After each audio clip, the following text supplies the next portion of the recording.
If you know these structures, organic chemistry would become very easy. 15 minutes and one video. Today, I will simplify all the important benzene-related and heterocyclic structures in detail. Hello everyone, welcome to doctor Tania's NEET academy. और आज मैं आपके साथ discuss करने वाली हूँ important structures जो benzene related हैं या हेट्रोसाइक्लिक हैं, जो नॉर्मली हम कंफ्यूज हो जाते हैं। So let's not waste our time and we will start with today's class. ठीक है, तो हमारा है सबसे पहले बेंजीन।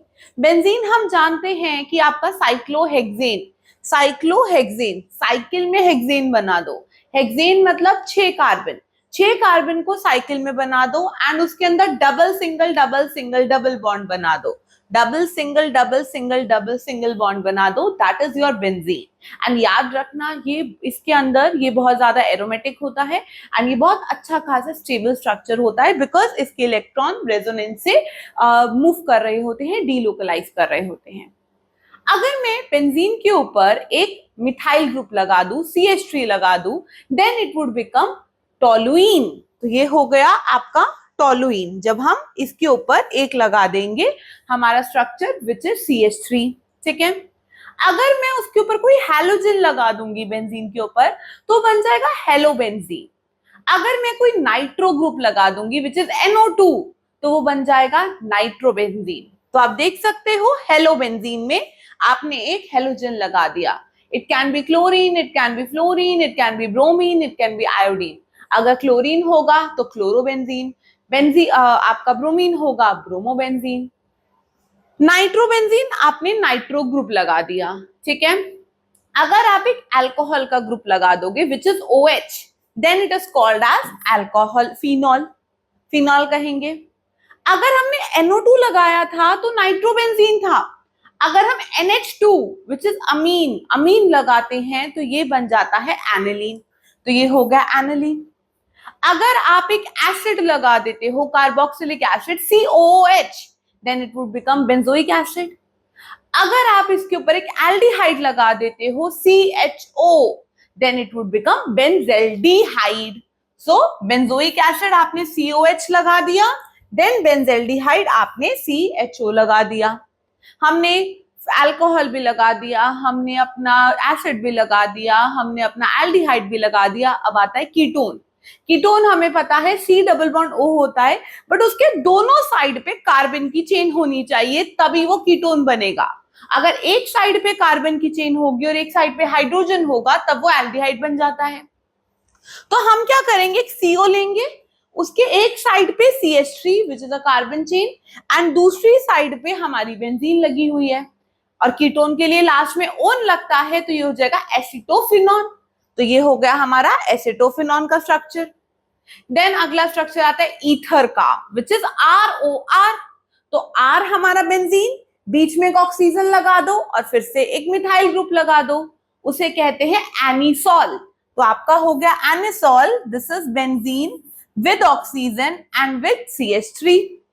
अगर मैं सल्फोनिक एसिड लगा दूंगी विच इज SO3H, तो उसको बोल देंगे बेंजीन सल्फोनिक एसिड। तो ये हो गया बेंजीन सल्फोनिक एसिड। देन अगर मैं इमाइन, अमाइन लगाती हूँ, और अमाइन जैसे हमने एनालिन पढ़ा था, NH था ना, उसके आगे NH2 था। यहां पर क्या था, एक नाइट्रोजन, नाइट्रोजन के साथ सिर्फ एक कार्बन है, बाकी सारे हाइड्रोजन है। तो दिस इज प्राइमरी अमीन। अगर नाइट्रोजन के 2 साइड पे कार्बन होंगे, एक हाइड्रोजन होगा, उसे सेकेंडरी अमीन कहते हैं। अगर नाइट्रोजन के 3 साइड पे कार्बन है तो उसको टर्शरी अमीन कहते हैं। तो याद रखना कि जब मैं इसको NH और एक R भी यहाँ पे लगा दिया, तो इसे फिनाइल अमीन कहते हैं। ऑलवेज ऑलवेज रिमेंबर, 2 चीजों को ध्यान रखना। क्या क्या चीजें ध्यान रखनी है, अगर मेरा कोई ऐसा अटैचमेंट है, कोई ऐसी चीज अगर अटैच्ड है, उसको हम बोलते हैं फिनाइल। और अगर हमारी कोई ऐसी चीज अटैच्ड है, दिस इज द अटैचमेंट, अगर ऐसा कुछ अटैच्ड है तो उसे कहते हैं benzyl. Always remember, this is benzyl and this is phenyl. और अगर आप देखो यहां पर, तो ये अमीन है और ये जुड़ा है, तो दिस इज फिनाइल अमीन। हो गया, समझ आ गया। अब थोड़ा सा और चलते हैं हम हमारे नेक्स्ट वाले के ऊपर। हमने कहा था एक CH3 लगाओगे उसे टोलुइन कहते हैं, 2 CH3 लगाओगे उसे जाइलीन कहते हैं। अब ऑर्थो मेटा पैरा पोजीशन होती है, जब दो साथ में लगे हो तो उसे ऑर्थो बोलते हैं, तो ये भी ऑर्थो ये भी ऑर्थो। एक छोड़ के लगे होंगे इन्हें कहते हैं मेटा, और ऑपोजिट में लगे होते हैं इन्हें कहते हैं पैरा। ठीक है, तो जाइलीन 2 CH3 है, अगर ऑर्थो पोजीशन पे लगा दिया ऑर्थोजाइलीन, मेटा पोजीशन पे लगा दिया मेटाजाइलीन, पैरा पोजीशन पे लगा दिया आपका हो जाएगा पैराजाइलीन। फिर हमने फिनॉल पढ़ा था एक OH।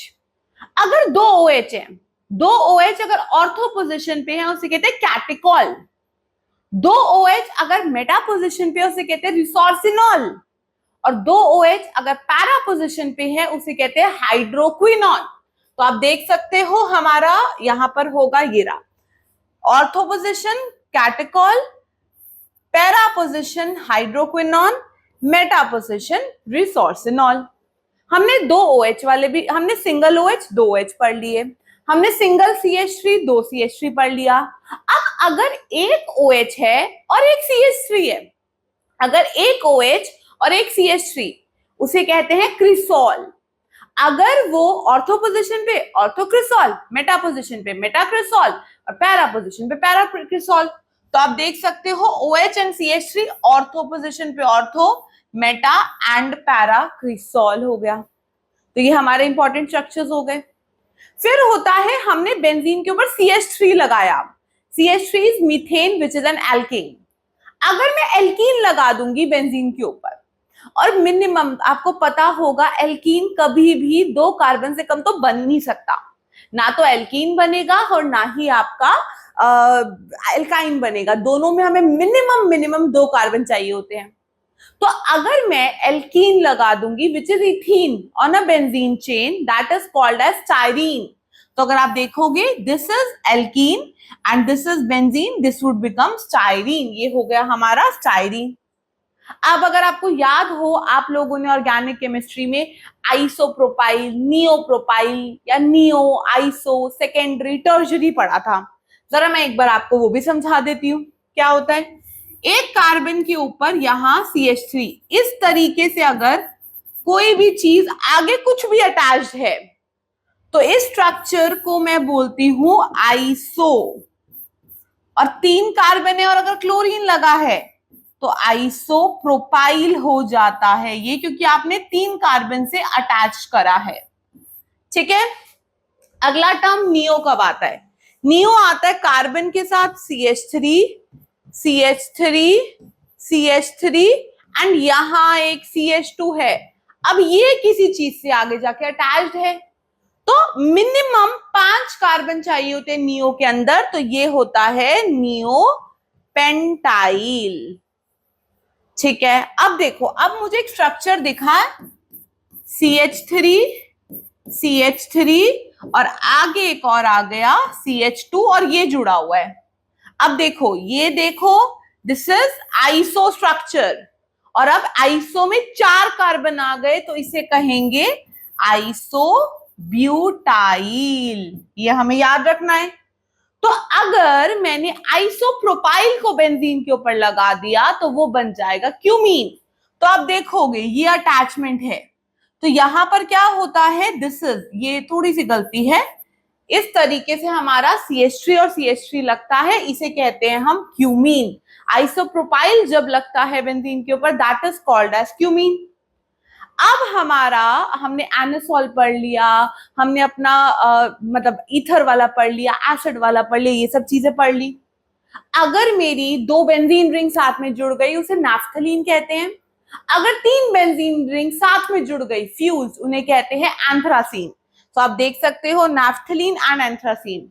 And always remember, NCERT का पॉइंट है, अगर कभी भी 2 या 2 से ज्यादा बेंजीन रिंग फ्यूज है तो that compound would become carcinogenic. तो रिमेंबर दिस। अब एक और चीज क्लियर कर लेते हैं, एक और टर्म यूज होती है जिसे कहते हैं सेकेंडरी एंड टर्शियरी।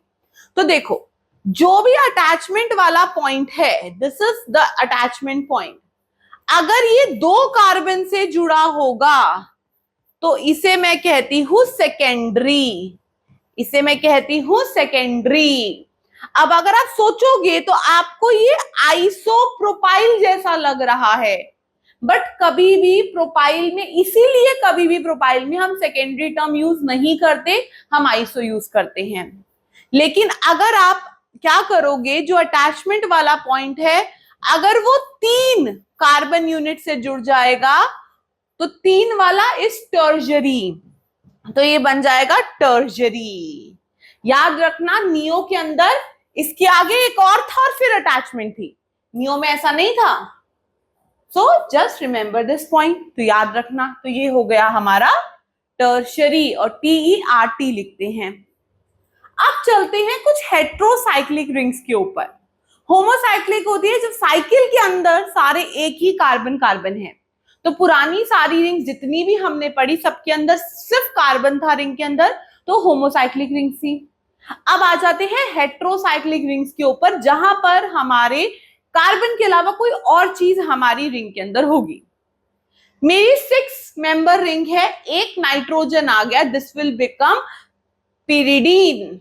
ठीक है, अगर मैं क्या करूंगी, ये जो पिरिडीन है, एक नाइट्रोजन था, अगर मैं मेटा पोजिशंस पे 2 नाइट्रोजन लगा दूंगी तो वो बन जाएगा पिरिमिडीन। याद रखना, M से मेटा, पिरिमिडीन। अगर पैरा पोजिशन पे 2 नाइट्रोजन आ जाएंगे, उसे बोलते हैं पायराजीन, उसे बोलते हैं पायराजीन। ये हो गई 6 मेंबर की नाइट्रोजन कंटेनिंग। अब चलते हैं 5 मेंबर वाली। 5 मेंबर की नाइट्रोजन कंटेनिंग जो होती है, उसके अंदर अगर सिंगल नाइट्रोजन है उसे कहते हैं पायरॉल, उसे कहते हैं पायरॉल।